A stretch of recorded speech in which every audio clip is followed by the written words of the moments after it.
I have the pleasure to present to you Dr. Martin Luther King, Jr.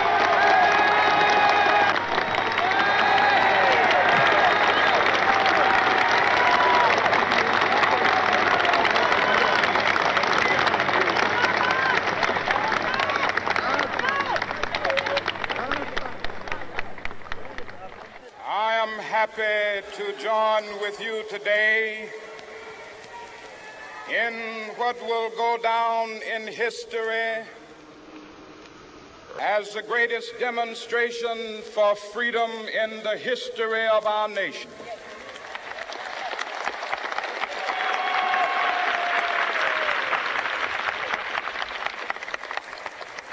Five score years ago,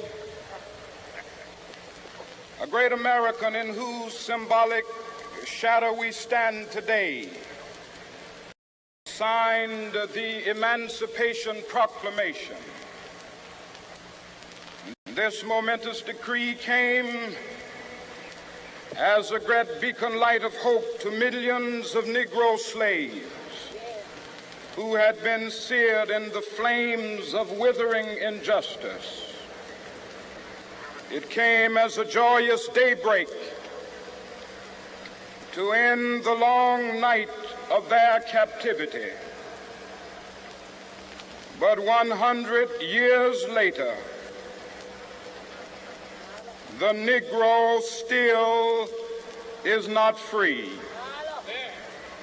100 years later, the life of the Negro is still sadly crippled by the manacles of segregation and the chains of discrimination. 100 years later, the Negro lives on a lonely island of poverty in the midst of a vast ocean of material prosperity. This nation will rise up and live out the true meaning of its creed.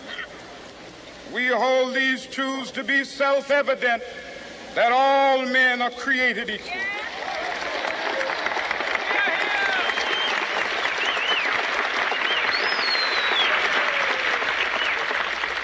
I have a dream that one day on the red hills of Georgia, the sons of former slaves and the sons of former slave owners will be able to sit down together at the table of brotherhood.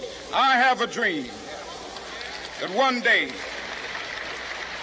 even the state of Mississippi, a state sweltering with the heat of injustice, sweltering with the heat of oppression, will be transformed into an oasis of freedom and justice. I have a dream that my 4 little children will one day live in a nation where they will not be judged by the color of their skin, but by the content of their character. I have a dream today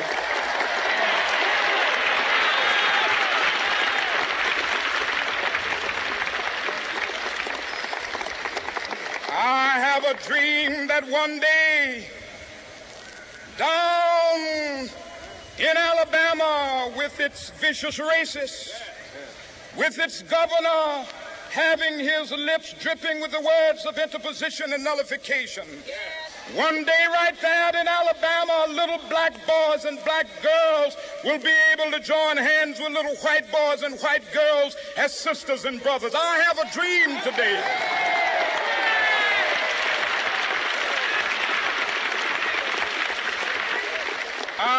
a dream that one day every valley shall be exalted, and every hill and mountain shall be made low. The rough places will be made plain, and the crooked places will be made straight.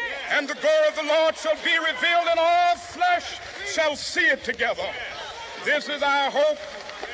This is a faith that I go back to the South with.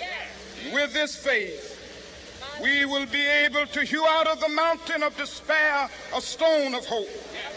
With this faith, we will be able to transform the jangling discords of our nation into a beautiful symphony of brotherhood.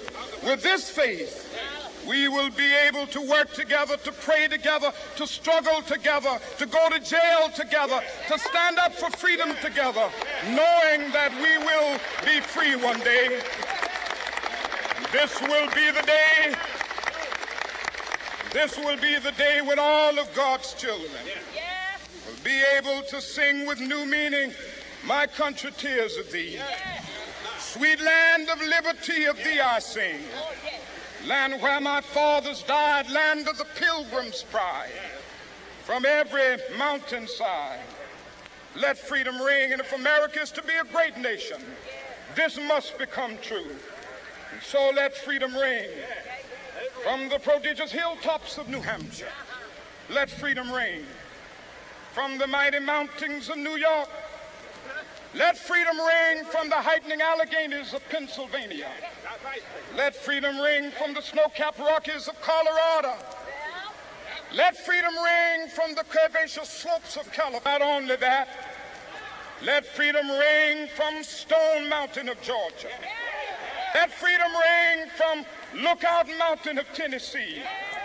Let freedom ring from every hill and molehill of Mississippi, from every mountainside. Let freedom ring, and when this happens, when we allow freedom ring, when we let it ring from every village and every hamlet, from every state and every city, we will be able to speed up that day when all of God's children, black men and white men, Jews and Gentiles, Protestants and Catholics, will be able to join hands and sing in the words of the old Negro spiritual. Free at last, free at last. Thank God Almighty, we are free at last.